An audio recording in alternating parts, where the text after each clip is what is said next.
What's up, everybody? Welcome to Clapback Culture. It is another beautiful Thursday. I am your co-host, Jessie, Converge Media, alongside my co-host, Mr. Mike Davis. Mike Davis, your name isn't up there today. Oh, man, I don't know what's going on. Probably because I'm in studio. I didn't get to type it myself. Oh, okay. Well, welcome, Mike. Happy Thursday. How's it going, brother? Oh, it's a good Thursday. It's all nice out here in Seattle. It's a good day. Oh, was it nice today? It was nice today. Okay. You know, Seattle's just like when it's sunny and warm, it's like the best place to be. I always tell people like this is like some of the best time of the year to come visit the town. So I got to bring some people out there to come visit Seattle. It's one of my favorite places. And we need you back in the studio too. We got to arrange that visit. I know, man. You know, I got a lot of things cooking here, you know, so I have to stay 10 toes down here for a quick minute. I got some things unraveling, you know, so, but I will be there sooner than later for sure. So, but yeah. So look, we have a good show tonight. I love the show topics tonight. You know, this is going to be one of our warmer shows. I think sometimes our show, we have to report on some of the bad news, some of the dark side news. But today we have a little bit of good news, especially with the new CDC announcement that vaccinated people don't have to wear masks. So I'm looking forward to chopping it up with you guys about that. We're definitely going to talk about Liz Cheney speaking out to the media after the removal from her leadership role. You know, Ohio's doing a new thing, Mike, where $1 million is going to be given out in a lottery to 5 lucky Ohioans. So we're going to talk about that. Now that we're trying to normalize and get back to the workforce, an Arizona restaurant company is coming up with some incentive plans to offer people free college tuition to some of their workers. We do got to talk about this gas pipeline hack. And I heard that Colonial Pipeline had to go ahead and pay those hackers. So we're going to talk about that. And of course, Julia, is that affecting you down there in DC? It is. I don't think it's that as big on the West Coast. It isn't, but it is affecting because of where the pipeline is. So yeah, I'm absolutely affected. The lines around the gas station was crazy. So hopefully things will get back to normal. I had a full tank of gas, so I wasn't like super affected. But now I'm was hoarding. You was out there hoarding the gas. People are hoarding the gas like they're hoarding the toilet paper. So it's crazy. So we'll definitely talk into that, and we'll close our show giving you some information about the Georgia governor repealing the citizen arrest law, which is coming at the tail end of the arrest made on the Ahmaud Arbery case. So we got a full show. Let's go ahead and get right into it. Let's go ahead and start from the top. Let's talk about Liz Cheney. This was this was some beef today that just like really got started. So House Republicans voted yesterday to remove Representative Liz Cheney from the #3 position in caucus leadership after she vocally rebuked and called out former President Donald Trump. The vote to oust Representative Cheney basically only took 16 minutes, according to reports. And she came out and made a statement immediately following that decision. So let's go ahead and take a look. Hi, everybody. Good morning. We have had the conference meeting. I am absolutely committed, as I said last night, as I said just now to my colleagues, that we must go forward based on truth. We cannot both embrace the big lie and embrace the Constitution. And going forward, the nation needs it. The nation needs a strong Republican Party.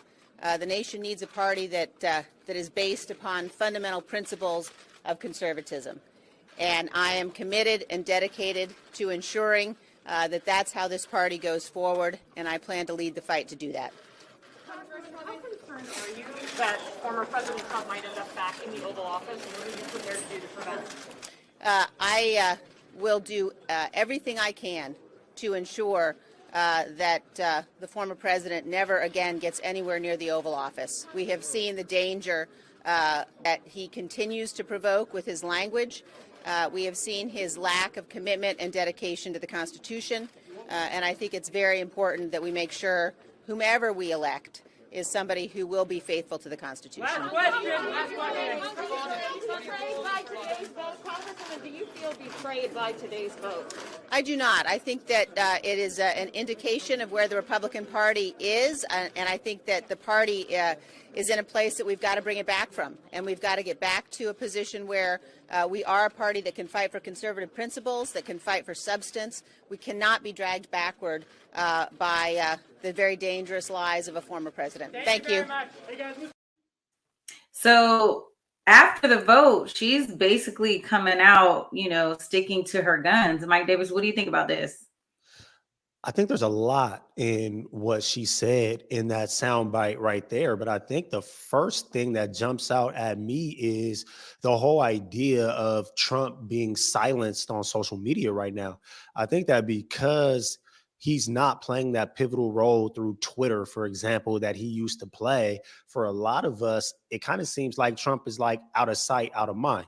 But then when you hear this and you see this specific situation where, she condemned Trump and she's speaking against him, and now her party is moving against her, it seems like Trump's hold in the Republican Party is still pretty strong. So I think it's really important that we keep eyes on that. It was also powerful for her to say right now that it's her mission to make sure that Trump never makes it back to the Oval Office. And that takes my mind to a place of, is that something that is planned? And does he have support in the Republican Party still with folks that will be willing to try to bring him back? I mean, he wasn't impeached, so he can come back. He absolutely can come back. And I think we talked about that a lot, post-election. It's interesting that when we think about ousting Liz Cheney and thinking about, House Republicans, do you guys think this is ultimately a good strategy? Myself, I don't think this is a good strategy. This is it's going to cause a break in the party. And so you're going to basically lose more supporters, in my opinion, those people who are kind of straddling that fence and saying, yes, I identify as Republican, but I am a non-supporter of Donald Trump. And so I think when you see somebody as powerful and as strong and educated as Liz Cheney is, I mean, she's the daughter of former President Dick Cheney. She's college educated. I mean, she's really a true force to be reckoned with. And I think that women who identify with her are going to say, especially a lot of those suburban women who are straddling the fence and don't have the same beliefs and ideals as a Donald Trump conservative, right? And so I think her stepping out and saying that she's going to lead this fight to restore the party is exactly what Republicans really should be trying to do. So we'll see. I think this is not a good move for the Republican Party to put all their eggs in one basket with Donald Trump. I agree with that. And it also reminds me of something that always says, which is that when you look at the Democratic Party and, they got to satisfy these people and these people and these people, and there's all these different factions within their party.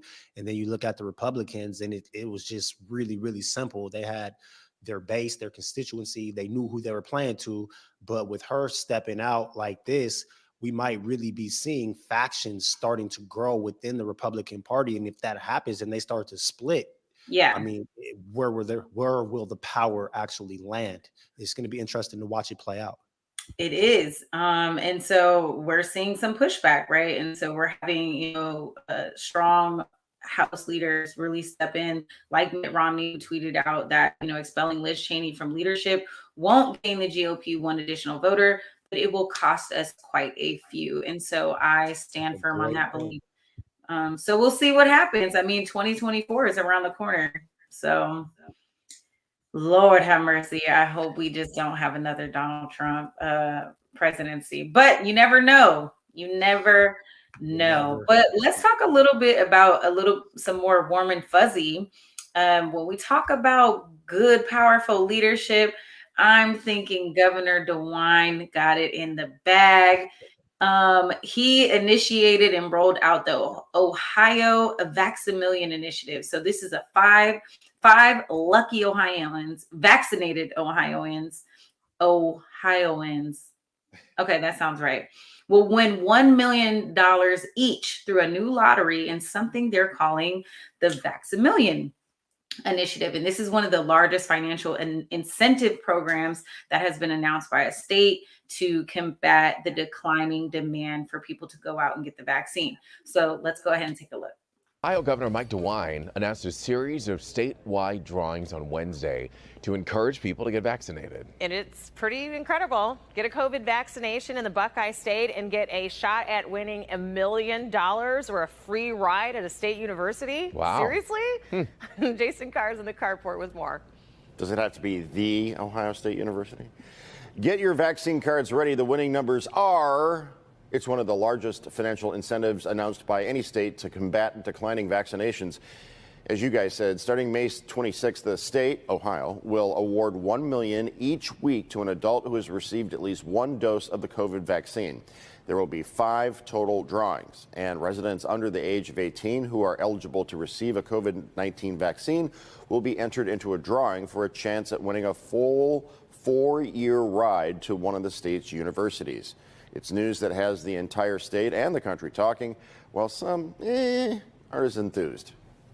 I think it's a great opportunity for people not only to get vaccinated, but to make money. It's actually pretty cool. You shouldn't be incentivized to get something for health purposes. And also, if DeWine's going to be giving money to people who have been vaccinated, where is that coming from? DeWine said it will be paid using federal coronavirus funds. The incentives were announced along with news that DeWine is asking the Ohio Department of Health to lift most pandemic health orders come June 2nd. Mike, how can anyone be against this? This is like, can I go pretend that I didn't get vaccinated so I have a chance to win this meal? Is this too big of an incentive? Man, I'll be trying to get vaccinated as many times as I possibly can. Is there limits on how many times I could get vaccinated to get in that drawing? Listen, especially in Ohio. Okay. So I think this is an incredible program. It's using COVID relief funds. So it's not like it's costing it. Well, it is going to cost us down the line, but what a great incentive. You don't think people are going to jump out there and go get vaccinated? There are some stipulations. Of course, you have to be 18 and older. And I think that is one of the major requirements, but there's also a few caveats. Oh, no, excuse me. No, there's not. It's that part. You just have to be 18 and older. So starting March 26th, the state will award $1 million each week to an adult who has received at least their first dose of the vaccine. And then they'll have basically 5 total drawings. So 5 people are going to win $1 million each. That's a lot of money to be reinvested. That's a hell of a stimulus check, Mike. It really is. And I love this idea. I mean, people talk all the time about should we force people to get vaccinated? Should vaccines be required to do this, do that? This is a great way to encourage people to go get vaccinated without actually having to force them. You're trying to Man, get folks to do the right thing, give them some incentive. It's coming out of the COVID relief money. And man, our government spends money every single which way. It's always weird when people say things like, where's the money coming from? And our government prints money when they need it. Find a way to get it to the people. I love this. man, you know what? Our audience is not in agreement with us tonight. It seems like a lot of people think this is a terrible idea and that this is a big waste of money. Governor DeWine made a statement. He says, I know that some people may say, you're crazy. This is $1 million drawing idea of yours. It's just a waste of money. The governor said on Wednesday, but he says, truly, the real waste at this point in the pandemic is when the vaccine is readily available to anyone who wants it and a life lost to COVID. So, I mean, he's saying, I don't care. If we gonna do anything, if we're just not gonna stand here and not do anything. And so I think I think we're really at the point where people are just saying, you know what, I'm not trying to go get it, or maybe everybody else is vaccinated. I don't have to get it anymore. So this is a big incentive program. But again, our I audience mean, is like, I this keep is bad seeing for these business. numbers about like the US trying to get to the point where we could reach herd immunity. And I mean, there's some experts that believe that we're not even going to get there because we've kind of hit this wall. It's like the people that wanted to get vaccinated have, and now it's slowed down. I mean, now we're seeing it open up to younger people. So that's going to kind of pick it up. But I mean, they got to do something to encourage people to get vaccinated because a lot of people just don't want to. Well, this is also on the heels of the CDC now coming out today saying that fully vaccinated people no longer need to wear a mask or physically social distance, whether indoors or outdoors in most circumstances. So I'm like, we're seeing right now that you are getting privileges to now being vaccinated. So what are your thoughts around the no masks? Are you still masking up? What do you think? I think I'm a mask up sometimes. Am I gonna mask up all? Absolutely not. I never was a huge fan of the mask. I was willing to do it when the CDC said that we should. The CDC has went back and forth throughout this whole pandemic, so who knows what. But as everybody here knows, I'm vaccinated. So if they're saying it's not a requirement, I'm definitely gonna take my foot off that gas pedal just a little bit. I am interested to know how they know who is and who is not vaccinated. Like, I don't really see clarity in that. It just seems like we're about to get to a place where ain't nobody about to be wearing masks anymore. Oh, for sure. I mean, they're also saying there are still stipulations, like if you're on public transportation, airplanes, things of that nature. I plan to continue to wear my mask when need be. However, I'm definitely ditching the mask as much as possible, as much as I feel safe and comfortable to do so. More than 35% of the population has been fully vaccinated, according to reports of this from the CDC. Yeah, I'm feeling pretty good. I'm gonna cash in on the fact that I'm fully vaccinated. So one thing to point out, people, if you to be fully vaccinated, it's a person who is considered 2 weeks post their last dose, right? So that'll give you your immune system like the full antibodies against the virus. So I'm looking forward to that. I think we have to try to get to a point of normalcy. We're seeing now that a lot of people are just ready to get back. And if we're just honest, people really aren't social distancing and wearing their masks according to the guidelines as we were last year at this time, right? And so I think it's the time is now. Yeah, I mean, look, this is America. I think everybody knows that. This is the land of individualism. Everybody here is an individual. Everybody here thinks about self. We're probably going to jump into that when we talk about these stories we're seeing where people is just hoarding gas. We've seen people hoard toilet paper. Like Americans are all Right. about self. So you're always going to have the people who was never going to be down to wear a mask because they didn't care about you. They didn't care about your grandma. That's Yeah. just what it is in America. So, I mean, here we are. I don't know that we're ever going to get 70% or Mhm. whatever we need for herd immunity. I also think that as a society, we dropped the ball with a lot of our push on vaccinations because it feels to me like the government and public health put all their eggs in like the minority basket, and they tried to push like black celebrities on us and people of color when in actuality a lot of these anti-vaxxers is white folks. And if you look at like statistically speaking, even if every black person in America would have gotten vaccinated, we still wouldn't have reached herd immunity anyway. It was actually those white folks who have been against vaccines for generations already who were refusing and who still continue to refuse. But instead of making campaigns to get those folks, you aimed your campaigns at BIPOC folks and black folks. And now we're hovering around 30% and we can't get over that hump. So Mm. it is what it is. Welcome to America. It's going to be what it's going to be. So I would just tell people, do what you need to do to make yourself Feel feel comfortable. safe. But what I also want to ask you, Julia, is how do you feel about kids getting vaccinated? I keep seeing like they keep letting younger and younger people. I think here in Seattle, you could be 12 years old now Mhm. and or in Washington and get your vaccine. How do you feel about vaccines for kids? Ooh, that is I think if it's good for one, it could be good for all. But I think my opinion stands firm on the same thing. If you, every American should make the choice for themselves on if they feel that something is safe. And so if you are the parent and or legal guardian of a child and you feel it necessary to get your child vaccinated and you feel like that is the safest thing, then by all means take those necessary steps to do so. If you feel that it's not, then take the necessary steps to not do that. So I'm not for or against it. I'm just pro-choice in this, and I think that parents and guardians have the opportunity to make the best sound decision for their child. I agree. I hope that it Was that stays a that way. politically correct answer? That's really how I feel. I That mean, was a I'm very, not. very politically correct answer. You actually took the choice to not give us an answer at all. But I I'm mean, out of not. You know what it is? Because I don't care if you get vaccinated or not, right? I'm happy that I'm vaccinated, and I feel comfortable about it. I'm not an advocate to be like, go get vaccinated, but I'm also not a person who's going to vaccine shame you. Right. right. So I think everyone should just do what they feel comfortable with.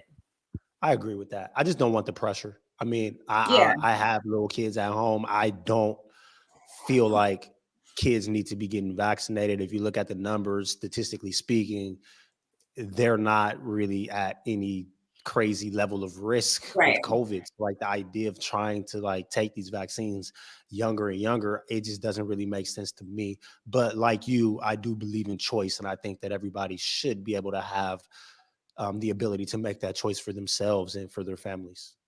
Well, it's interesting that you say that they're low risk because they still can catch COVID. I mean, even this as early as this morning, a friend of mine told me that her daughter and all the kids caught COVID and even the baby, right? And so I'm thinking, wow, you guys got 6 kids and everybody in the house has COVID. So I guess it's the question of can your child die from COVID? Is And your that's child what I'm getting at. Like it's right? Is it minuscule. just Like the percentage, the death rate amongst kids, and I'm talking about like elementary school age kids here. It's mhm, mhm. I believe the last time I seen it, I believe it was under 1%. But then we're talking about them being spreaders, right? So are they getting it and then coming home and then infecting the elders in their households, right? Are they passing it along to other people? So from that perspective, I could argue either side. Again, I just think it's necessary for a parent who may not get their child vaccinated at all and make that decision for their child. And, again, just make those considerations, right? I agree. I agree. I Yeah. think they need to get adults Like, you can't get the adults to take it. Let's not try to go to the schools and then force it on the children. If all the adults had it, the kids would be fine. But again, to each his own. To each his own, but again, fully vaccinated people, you are free to go outside and roam the earth. Once again, you don't have to wear your mask. You don't have to social distance. Go out and be carefree. Live your best life according to the CDC. I think the idea of passport vaccine or vaccine passports is going to come back around. And I wonder if people are going to start carding you to see if you are really vaccinated. I hope It'll not. be interesting. It will be interesting. Speaking of getting back to normal and incentive programs, there is a restaurant group in Arizona that is taking on a new initiative, adding it to their repertoire to entice people to get back to work. So how about free tuition? And so let's see what they're doing to attract new employees. It's a problem across the country as customers head back to bars and restaurants. Many of them don't have enough staff. Rose Prescott Valley, it might hire 30 to 50 people. And right now we're posting a job and we might get one person show up. Skylar Reeves is owner of Vivali Hospitality Group in Prescott, 5 restaurants working on a 6th. And to attract more employees, they are now offering full-time staff tuition reimbursement at Yavapai College. You go get a job because you want to get paid. You want a paycheck. You want something that's going to, better your life in maybe more ways than one. Maybe you don't want to be a server or a cook for the rest of your life, but you're going to do it while you're in college, and we can make that a better situation for the employees. Mike, I've been the head of this organization in this industry for 19 years. I've never seen it this bad. Steve Chukri is president and CEO of the Arizona Restaurant Association. We just had a board meeting last week, Mike, and I've got a great board of diverse backgrounds, meaning quick service to fine dining, right? And they're pulling their hair out. They're saying, we can't do this. We're getting signing bonuses for people, which is never heard of in the restaurant industry. Selfishly for the company, we want to attract more employees, but also, for the hundreds of people that have worked for me through the years, we want to offer something that they can sort of take with them forever too.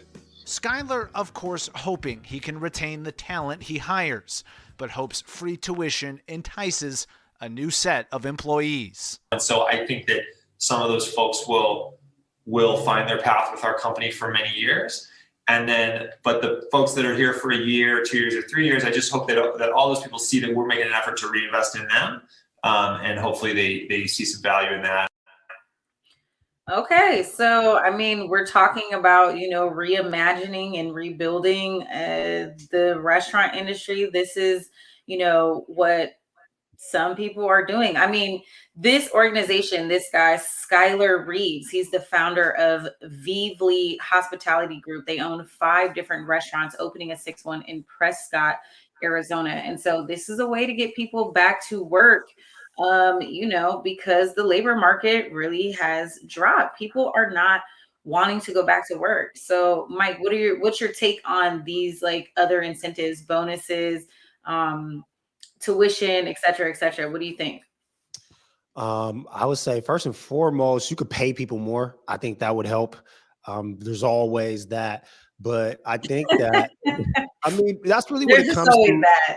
When you look at a lot of these stories, a lot of these companies that got these signs because they're complaining that people rather be on unemployment than go to work. Well, people are taking unemployment because they're making more money being unemployed with this unemployment than they are going and working at your job. So, you could either pay them more or the market is going to do what the market is going to do.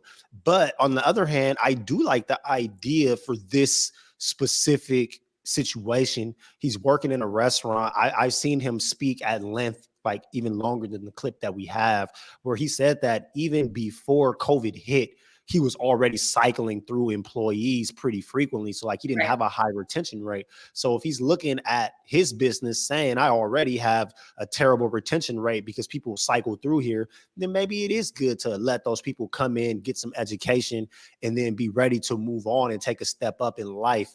But I don't think that this addresses the overall problem that we're seeing around this country in major cities where people aren't making living wages at their jobs. There And you that's go. the bigger issue that really needs to be addressed. And there is no fancy gimmick that you're going to put forth that's going to put food on the table, man. Because I mean, Mhm. look, babies can't eat books. That, Right. that college tuition is nice, but if people's at home starving, it don't help. So I like what he's doing in his specific situation, but I do think that we have a larger issue in our nation with wages being stagnant for so long that at some point we're going to have to address, or this whole thing is going to fall apart. Yeah, I think you hit the nail right on the head. It's important for us to remember the root issue, right? And the root issue is that people who have those blue collar jobs just don't make enough to have a living wage and do the things that they need to do to take care of themselves and their families.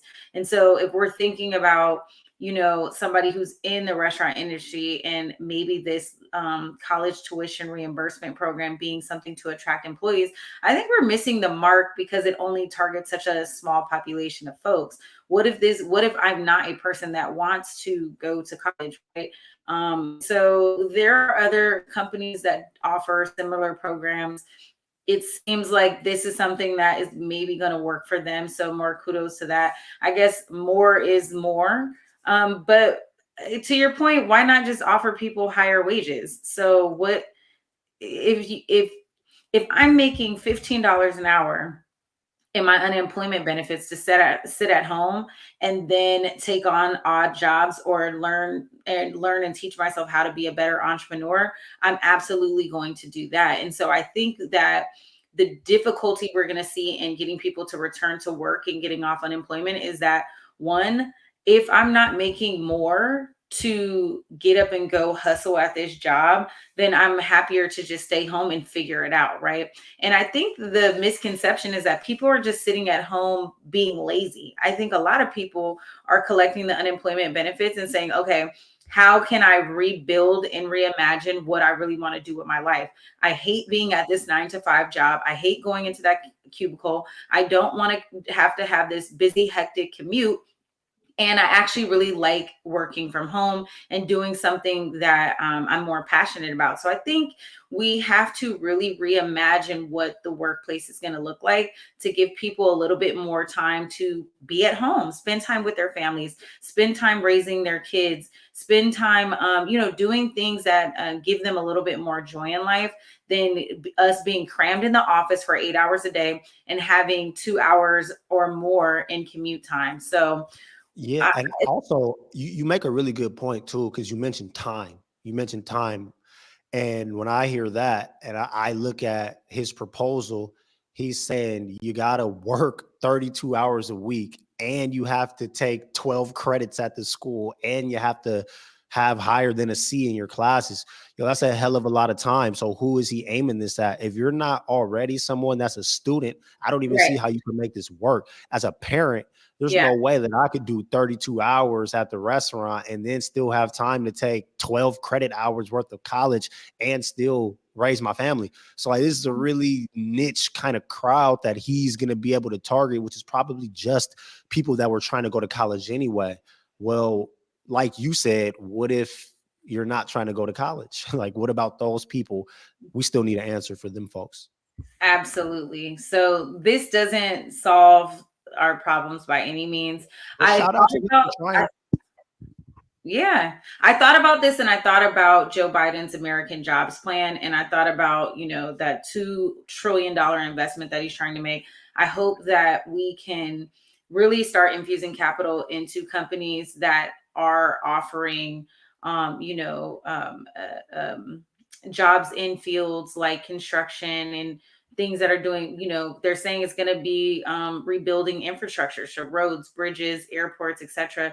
Let's see a little bit more spending there. They're also talking about focusing on like long-term healthcare, long-term care for, elders and disabilities. So that's like the home health industry. I know right now home health aides here or PCA workers, they only make $15 an hour and they have to take, a lot of them take public transportation. and a lot of them are in school, do have families, and are trying to like kind of grow in the medical field. And so it would be great if they got more money to do this really difficult work, right? So we'll see. Harry Jefferson said really got comfortable with getting that check. COVID killed people and enabled them. It did to a lot of people, and there's still that PPP money that people are scamming off of. So Oh shout man. out shout out to the girl who has to pay back that PPP. Did you see that? She set up that GoFundMe to have people help pay it back. No. Yeah, she got I seen a cashed out that story out of 20K. I seen a story out of Miami, man. Somebody scammed one of those PPPs. He took 4 million, just kicked it. Was buying cars, going to resorts, and yeah, he just got 6 years. Ooh, that's all People's bad. crazy. People's crazy. Well, I am really interested though, Julia, to see how our nation will handle this post-COVID rebuild. I mean, I'm downtown Seattle right now. When you're downtown, it's almost unrecognizable. So many businesses are gone, and a lot of that, like restaurants and service industry, a lot of those places that disappear from downtown, if the businesses allow workers to stay remote and we don't have the thousands and thousands of people that were downtown come back to downtown, I don't know what's going to happen to a lot of the industry that was here and a lot of people that had jobs down here. I don't know what happens to those people or where they go, or if the government decides to go the other way on these unemployment benefits. I mean, what's going to yeah. happen to people? So, yeah. Well, until people stop getting that check, they're not going back to work. I'll tell you that right now. I mean, companies are not going to be able to retain people by any means. But Well, again, with that, I'm I also don't think that people understand, like when we talk about the poor, I think there's a lot of people with a lot of privilege who think of poor people as just homeless, but that's really not the situation. We have a whole class of working poor Americans, people that have two, sometimes even three jobs. And because wages are so low and the cost of living in their cities has grown exponentially, these people have multiple jobs and they're still not making enough money to make ends meet. Or when we talk about homeless people, a lot of times you might think of like the person you see just sleeping outside, but man, a lot of us end up with like friends that are homeless. Like that homie you have that's couch surfing but doesn't have nowhere to really live, like that's homelessness. So like homelessness and being poor affect a lot more people than you would think, and it's in a lot of our faces more than we probably realize. So I mean, the infrastructure of this country is in a really, really interesting place right now. And I mean, I don't know where we go from here. I don't know how we do it. I sincerely hope that the government has a plan to bring us out of this as a nation. Well, Mike Davis, I again hit the nail right on the head. We're dealing with a lot of issues that, again, we have to get to the root cause of it. So I think there's not one answer. Um, but, as a business owner, I think I see it very difficult to get back to work and get projects back going. So I can only imagine the companies that have more brick and mortar and have to pay for those spaces. So again, it's about the reimagining and figuring out how do we get beyond this point and how do we move forward. But moving forward, do you know who's not out of money right now? Dark side hackers. So Americans have been out of gas on the East Coast. Thousands of gas stations across several southeastern states ran dry this week as drivers waited in long lines for fuel on Thursday. The average price of gas went up to over $3, you guys. So there's Colonial Pipeline Company. They ended up having to pay a ransom to criminal hackers who caused the company to shut down. So let's take a look at the clip. We'll come back and we'll talk about it. States of emergency declared in Georgia, Florida, Virginia, and North Carolina as pressure at the pump spreads up and down the East Coast. We have sold 4,000 plus gallons within 3 hours. We're already out of unleaded regular. We are still feeling that pain at the pump over the Colonial Pipeline cyber attack. This gas station right here just got a delivery overnight, and they're already running out. Only regular is left. Across the street, there is no gas at all. And then there's the price. AAA now says that the national average is more than $3 a gallon. Everywhere I go, it's bags over the gas pumps. I don't want to hoard up anything. I'm just trying to make sure I can get to my appointments. The Secretary of Energy urging Americans to be patient.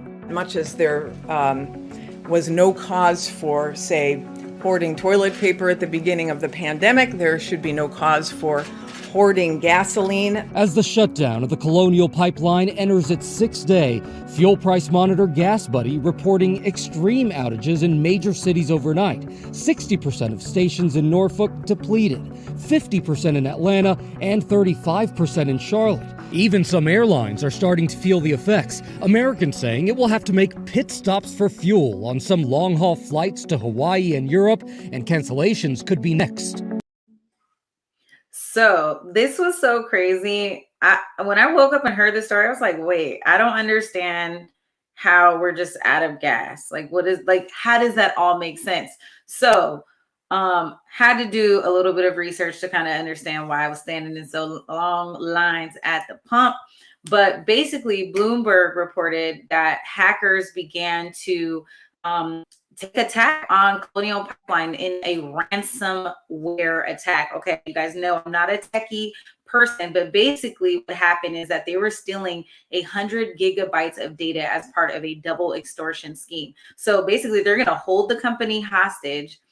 Well, let me back up a little bit. Colonial had to shut down their operations, shut down their systems completely so that they couldn't to prevent more malicious software from spreading into their kind of infrastructure, right? And so the FBI came back and said that it's a hacking group called the Dark Side. They asked for $5 million in cryptocurrency to release the ransomware. So they paid that bill finally. I think they just finally said, we got to get back. I mean, cybersecurity is a beast. I mean, this is insane. This is a huge attack, right? To think that you can just be taken out by the knees just over the internet. You absolutely can. And the scary thing about that cryptocurrency is that it's not traceable. So if they got that 5 million in crypto, that's a wrap. They got away with that. That's crazy. It also, man, I'm not even gonna lie though. How much was gas prices on the East Coast before this? Because it hit $3 and people's over there hoarding. That's an everyday thing over here. Well, that's interesting that you say that. See, I have to do 93. So my gas is over $3 anyway. So I never really even think about that. In fact, gas is so high, I don't even look at the price anymore. I don't either. I don't look at it. I just fill up my tank and I'm just like, oh, did it go over $50? Did it go over $60? I'm like, dang, how much was gas? Then I look at the receipt and I'm like, dang, that's all I got. But again, I have a really light commute. So I don't use a lot of gas anyway, but I pay 93. Yeah. I thought it was crazy though, just seeing people again, hoarding. Americans, man, we are such a selfish people. As soon as people think there is a shortage on anything, it's like half the people is just going to go buy as much as they possibly can. And then you're going to have the other half out here trying to figure out how to monetize it and resell it. You probably have people selling gas on corners out there. Oh, you already know Hustle Man was outside. Hustle Man was outside with the pump, just telling people to come on. I got gas, but I need an extra dub to cut the line. We don't got to be like that. It does not have to be that. I think it's natural. It's almost human nature to overreact, right? So that's why people are like, oh, we're going to be shut down in the house. I mean, even myself, like I was the person who was in Costco who had 2 carts. I'm not going to lie. I mean, I was shopping for the pandemic before everyone believed there was a pandemic coming. Like I was the weird person getting like canned food that I never ate. I don't even eat canned food. When coronavirus hit, I really thought like, oh my God, is this something that's going to be like seeping through the windows? Like I bought like a suit, a whole thing. Like I thought it was the end of the world. So, it's just like someone else put in the comments, it's kind of like Y2K. So I'm that person. I'm that person that wants to buy 20 rolls of toilet paper. If there really is a shortage, it really would be nice if people took what they needed so that it would spread out to the right. But that's not how we do it here. I shared it with that's the way the of the world. That's American. Listen, but it's not like I got it and kept it to myself. Like I went to the neighbors and, I went to drop off little love care packages to my seniors who couldn't go out and get anything. So, I didn't keep it all and hoard it all to myself. And besides, I got to get to my appointments. Leon said, do you really need a trash can full of gas? Yeah, no. I actually didn't get gas. I haven't gotten gas. So hopefully things will normalize post this payment and everything will kind of get back. I think it's crazy that they really had to pay this ransom. What a good hustle. The FBI basically reported that this is a really established group. They have a reputation for being very professional and organized. So they probably said, let's just give them that dough cheese. Man, I hope they use those hacking powers for good. Hit up Navinet, please. Hit up that Sally Mae, y'all. Please go hack Sally Mae. Dang, like I feel like we've been asking that for so long. You guys are hacking things we need.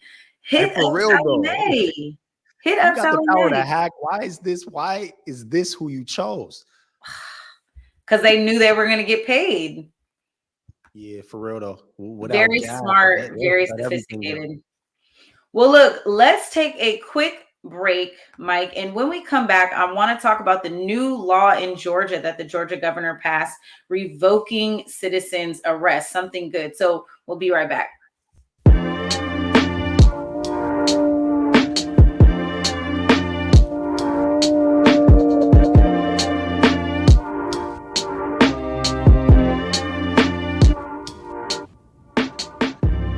Converge Media produces culturally relevant content for Black and urban audiences. Our coverage is raw, transparent, and objective, praised by community leaders, government officials, and residents.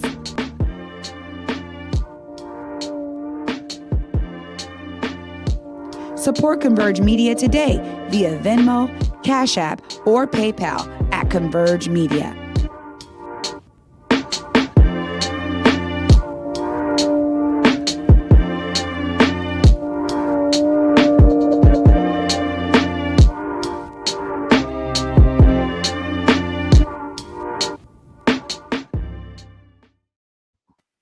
Welcome back to Clap Back Culture.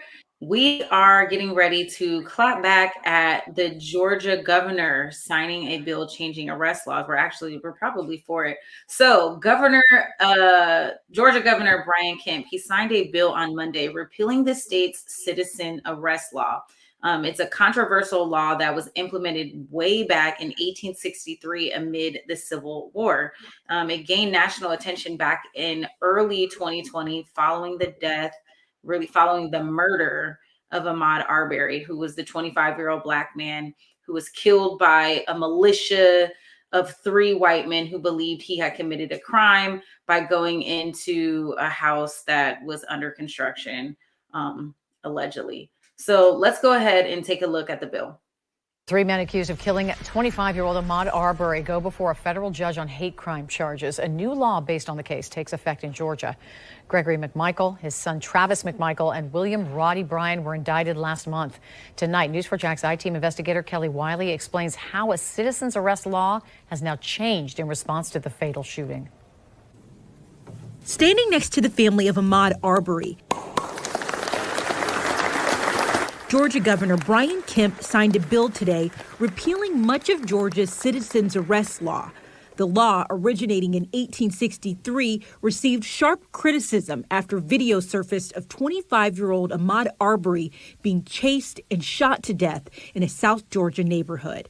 The 3 men accused of murdering him say they thought Arbery was a burglary suspect. Before the video of Arbery's death became public, Georgia District Attorney George Barnhill cited the citizen's arrest provision in a letter where he said there was insufficient probable cause to arrest the 3 men. Georgians and Americans in communities across the country watched in horror as the killing of Ahmaud Arbery was brought to light on our phone screens and in TV broadcasts.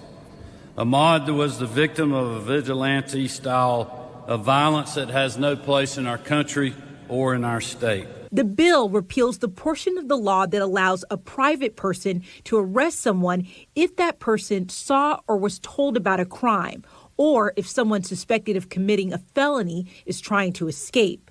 The only exceptions are for business owners who suspect stealing, licensed detectives, and security guards. Under the bill, deadly force could not be used to detain someone unless it's self-protection, protecting a home, or preventing a forcible felony. Arbery's mother says she's thankful the state of Georgia is moving in this direction. I think the signing of this bill will make people think before they take actions into their own hands.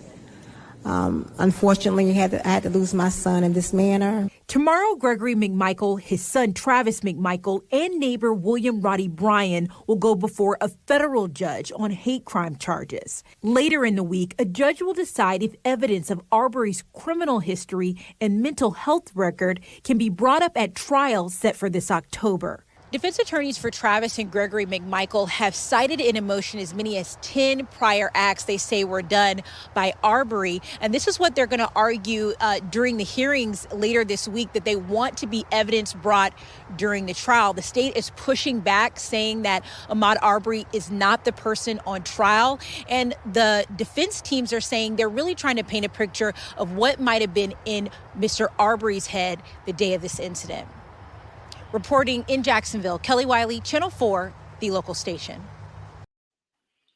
Man, Georgia is getting just as confusing as Florida these days. But again, I guess this is a victory. Bystanders can no longer make an arrest if there is a crime being committed in front of them. What do you think? Yo, I am so preconditioned to not like Kemp that I was watching this for the first time, just waiting for what I was going to jump on his head about, and it never came.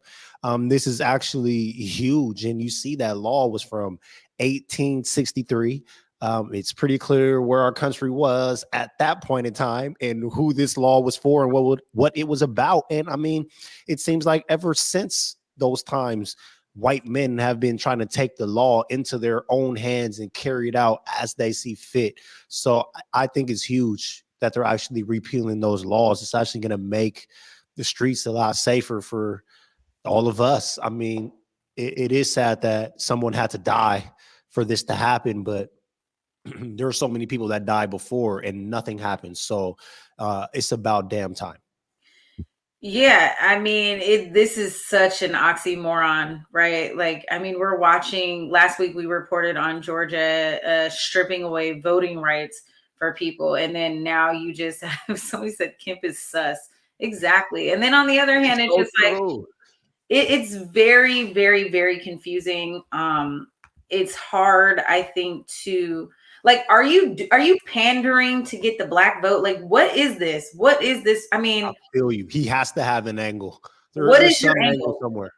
So I don't know. I don't get it. I mean, yeah, good. But it is a victory. Well, I'll take the victory. I'll definitely take the victory. I mean, yeah. I mean, there's a couple of things that are really disgusting. I mean, the fact that the prosecutor that was initially assigned to this case said that there was no that the arrest was justifiable was crazy. And I think it's just interesting that here we are now, and you know, the state had to take over the case, and then they were actually arrested 2 weeks later. I mean, we saw that. So it's, you know, and those last two comments were spot on. That flashed across the screen. I ain't never heard of no black person making no type of citizen's arrest. And yes, Mama Walden, we know who them laws was for. Absolutely. I do want to talk a little bit about the end of that clip, that last soundbite. Mm-hmm. It makes me sick to my stomach, man. Why does it always happen that when a black person gets killed and the killer is on trial, somehow it flips to the dead person being on trial? I mean, what does Ahmaud Arbery's, I don't care what his criminal history was. What are his People thoughts? that killed him were not the police. They didn't run his name and say, oh, look, he had priors. Nah, they seen a black man and decided to hunt him down and kill him. His priors had nothing to do with that situation. I have no idea why it would even be relevant. Well, it's victim shaming. It's the characterization of Ahmaud Arbery, trying to dig deep and paint him out to be somebody that he's probably not. I mean, we are not our worst mistakes, right? Like, we are so much better than that. So I think, Catherine Keller's comment is spot on. The victim is not on trial, but yet we see it over and over again. We saw it on the we saw it in the George Floyd trial that he absolutely was on trial, more than I think, Derek Chauvin. So we will see how we'll just see how this all We out. have to follow that trial. I do want to talk about that comment, though, from Harry Jefferson. Can you imagine a black person making a citizen arrest? Can I just say that is really not in the culture? Like, this is so against the culture. We are not, I think we are just so conditioned to not get in other people's business, like, over and over again. Everyone's like, mind your business, mind your business. If I see somebody matter of fact, I saw somebody committing a crime this morning. I saw somebody smashing a windshield on my way back to the house this morning from the gym. And I literally looked and was like, oh my God, I hope we don't catch eye contact, because I don't want him to know that I saw him smashing this window. That was my thought. It wasn't like, call 911, stop and arrest him. No, it absolutely wasn't. I'm like, it ain't my business. I hope they got some cameras, because it ain't my business and I don't want to be involved. Do you think that is that accurate? I think that's very accurate. I think when those laws, obviously when they came into place, they were to police the black community, literally. So it gave white men the authority to be able to police the black people.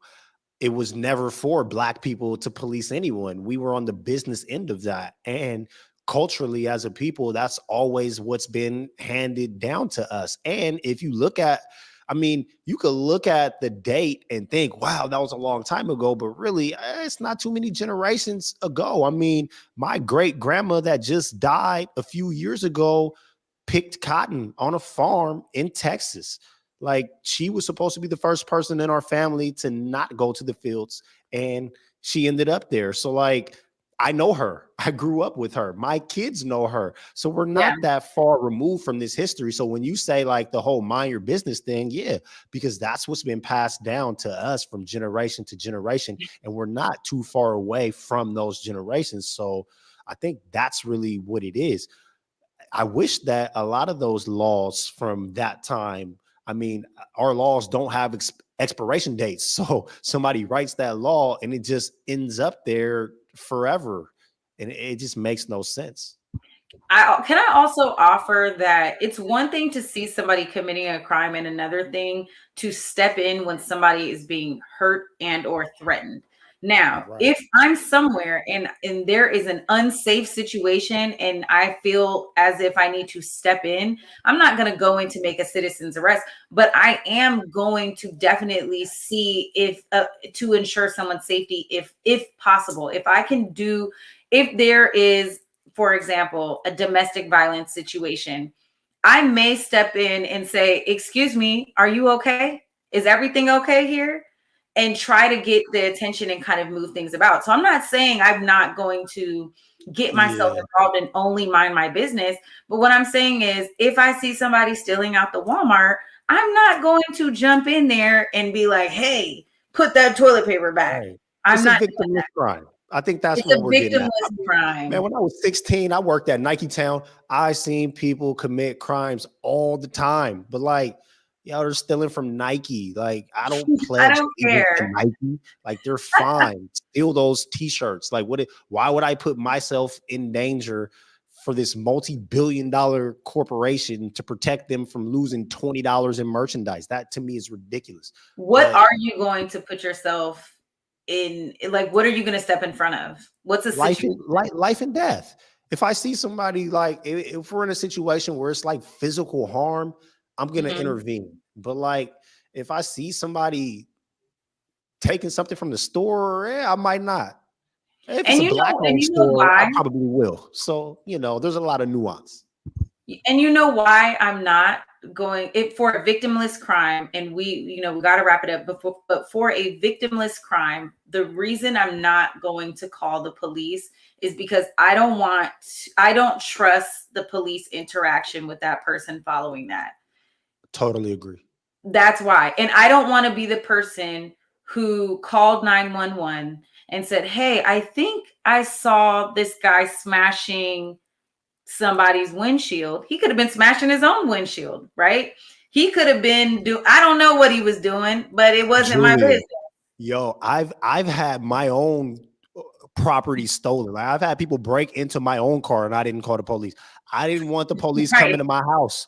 Like, nah, like I'm like, for real, only time I think I've really called the police, somebody had broke into my car and my gun was in my car and they stole it. And it was registered to me. So like, I had to report that, because if they did a crime with it, it comes back on me. But times that people just like broke in my car and stole, like, I'm not calling the police for that. For what? I'm not even I also don't want to see the next person go to jail. I don't assume that everybody that commits a crime is a criminal.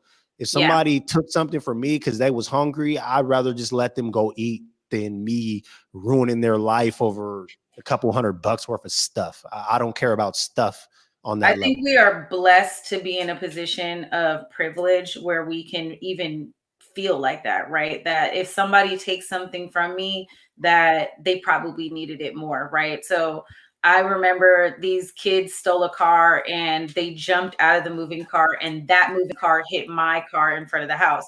Well, it was this whole ordeal because it was a police chase. And so the police were already involved. And so then they asked me, did I want to press charges? And I'm like, these are kids. This is a 14, 15, and 18-year-old kid. I don't care that they hit my car. My car took so much money to get fixed, but they don't have no insurance. They don't have no money. They don't have no license. And their mama and daddy don't have no money. So I'm good at the end of the day. I think it's that we value life more than we value property. But for sure, in America, that is a polarizing idea. Well, look, you guys, this was a great show. Thank you so much for tuning in to Clapback Culture this Thursday. We hope we brought you some good clapback. We appreciate you guys always coming through to show love and show support. Mike Davis, where can they find you after this? You can find me at the South Seattle Emerald. Wherever the Emerald is, you're going to find your boy. You could also find me on Twitter at Real M Davis. And I got to give a shout out to Converge, man. Y'all, get you one of these. Yeah, pull up, go buy some merch. We definitely got to drop a merch link. We're still putting together our t-shirt thing. We're going to offer a giveaway for that, but please pull up, find me on Instagram and or Twitter at Treasure of JULES. You know what it is. And again, we appreciate you watching. Tune in to everything that is Converge Media. And this is Clapback Culture. We'll see you next week. Peace.